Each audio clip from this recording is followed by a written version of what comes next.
Nakita namin kung paano lumaki si Atara kasi kasama siya ni Wendy sa office.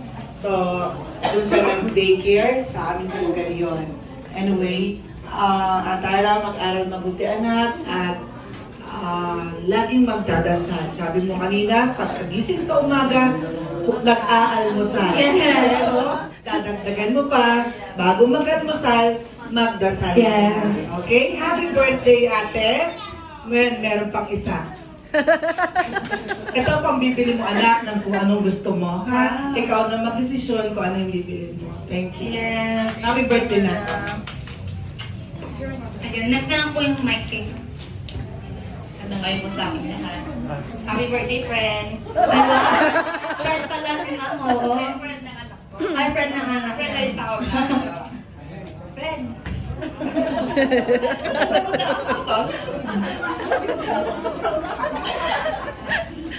Kasi siya laging kasakasawa sa Opo. Friend, nililate ko ito. Kala mo na yan, favorite ko. Mag-aaral mabuti, galingan mong drawing kasi ng mga anak ko sa akin. Oy, nagmana pala kay ano, eh. Mana din sa akin. Diba? Happy birthday ulit! Ayan. Papasa lang po yung mic kay ma'am. Hi, Tara. Happy birthday. Mare. Lumalabas pala yung mga friend at kumari ni ma'am dito. Yung inaanak ko ng mana sa akin. Laging gutom. Happy birthday, Tara. Mag-aral mabuti ha. Good girl. Love you. From Doctora. Ayan. Basta lang po yung mic. Happy birthday. Ano rin, mag-aral ka din mabuti.